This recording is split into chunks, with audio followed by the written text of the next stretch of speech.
Hello, I have here the LEGO City 2021 Stunts sub-theme, Stunt Park. The contents of this set are really eclectic, so I'm just going to take you through each component one by one and then try to put it all together. First of all, the big pieces, you get two of the new ramp, each of which being a two-piece assembly, with this being one whole specialized part here, and this being a smaller one that just brings things right down to the ground, and then you get two of the smaller size of newer 2021 road plates that are interchangeable with the ones that they've introduced with a bunch of other city sets over the past year, and those can work together. You also get a couple of the basic ramps that take you up from the ground to the level of these two-plate thick road plates here, and then of course this can be removed right down the center.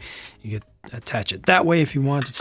Instead you can move this around. It's a system, right? It's a whole thing that they've come up with, so you can do that, and that's actually fairly easy to reconfigure. And then also with these ramps, the idea here is that you take the jump and then you try to land over here. It's not as easy as it may seem.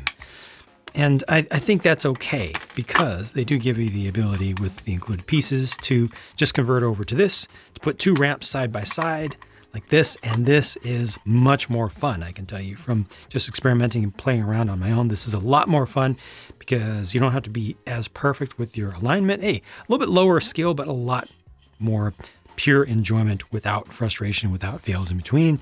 Just my personal opinion, this is a more useful way to set this up.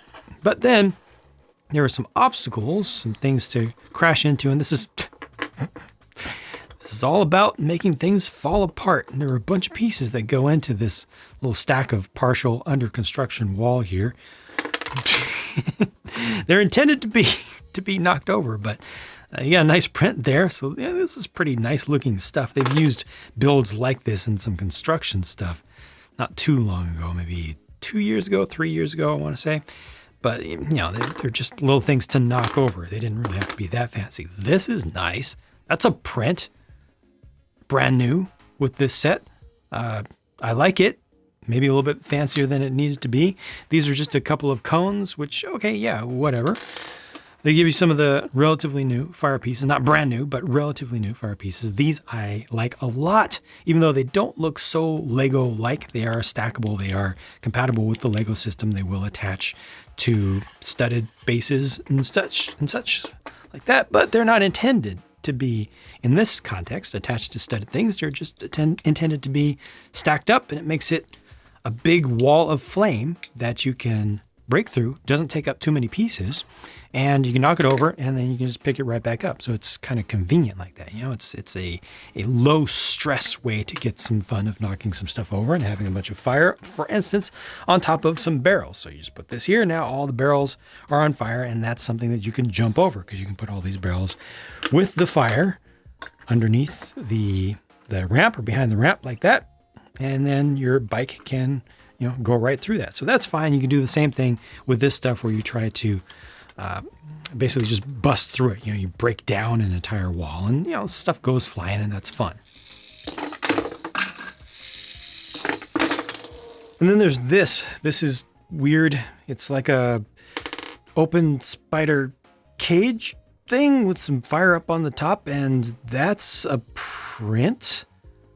Okay, there's not a whole lot going on with that print for it to be a print, but they did it. And then there's this thing on the side that you can knock off. This is actually a little skill thing that you can go for, where you try to get the bike to line up just right and have this bat in the hand of the figure, and when the figure goes by, and you try to hit it and knock that off. You know, it's it's essentially a target of a different type.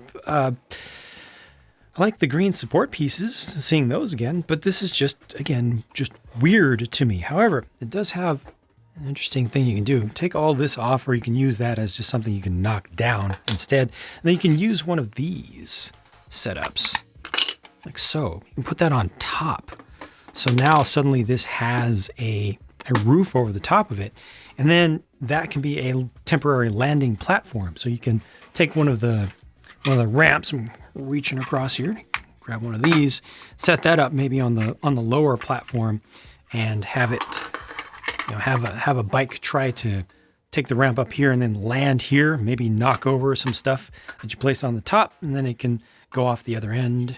You can put one of these down there, although you don't have the feet to make that nice and sturdy over there. But that's the general idea here, is that you try to use these as building blocks. It's kind of a semi-modular system.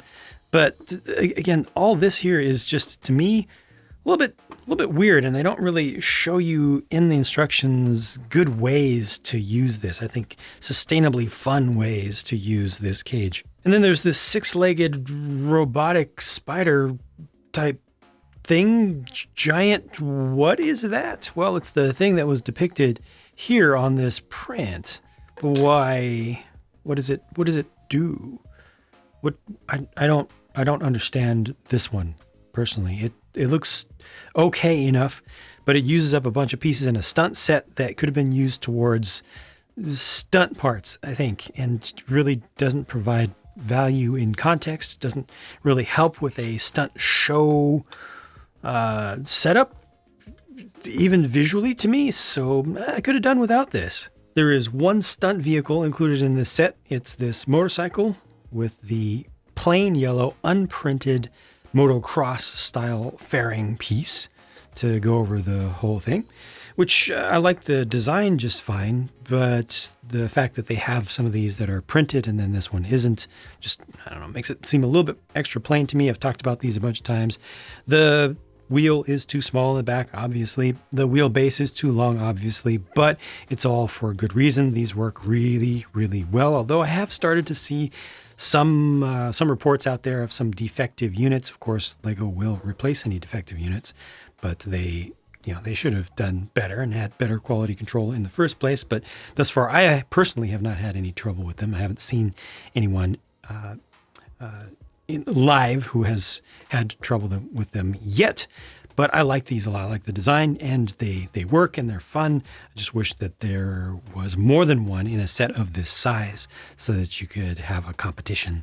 These are the two figures in the set. On the right is Tread Octane from the Lego City Adventures TV show universe, and the character on the left doesn't seem to have an official name, at least not one that I personally have found. And of course, if you don't like the fact that Lego gives names to figures and you long for the days when Lego didn't give names to characters and you could use your imagination, back when they had clutch powers. Oh wait, earlier than that, back in the days of Johnny Thunder. Wait, earlier than that, you can just ignore the names. A lot of people make a big deal about the fact that, they're destroying kids' imaginations by giving characters names now. I do not agree with that. I really, really don't. But I like the show that they came up with. No alternate faces for either of these is a disappointment. Both torsos are really good, though. Level of detail is good. Production quality on the right isn't the greatest. That is supposed to be a white t-shirt, and it's not white. But check this out. They do include in the set an extra hairpiece. Thank goodness. So both of these characters can have hair. You can also put the helmet on. Over here, you can swap stuff around. It's gender agnostic with the torsos and everything. So at least that's done right. Last and least, these are the leftover pieces, and there's no sticker sheet to show you for this set because it was all prints. And for this set, I paid $40 US, which just doesn't seem right. It really doesn't seem right at all. I can see this being 30 at the most, and that's being generous, honestly.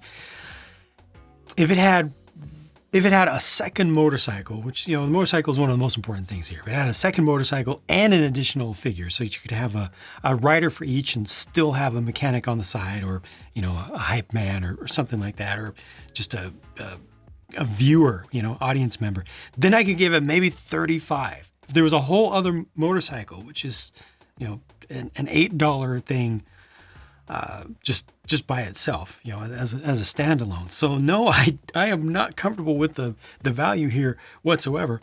The whole thing obviously is a little bit weird. I get it. I get what they're going for, kind of create your own adventure sort of setup. It does give you good components, but if they're going for the younger age, I feel like they should have just given us more ramps and things. Like, all of this here really especially does not make sense to me. And more stuff like this and more ramps would have been great. Less stuff like this and all this stuff, or do things like that with far fewer pieces. Probably could have done without one of the base plate, you know, road plates or something. Just if I had designed this, I am certain I would have done it very, very differently, considering the target market of that 5+ age range where you don't want to have too many parts. You want to have a lot of action fun, a lot of hands-on action fun. So overall, this to me feels like the weakest of the line and possibly the most overpriced. If you can find it on a big discount though, hey, the components are there. I've shown you what you can get. You can make something of it. Come to your own conclusion. Let me know what you think in the comments, and I'll talk to you again soon.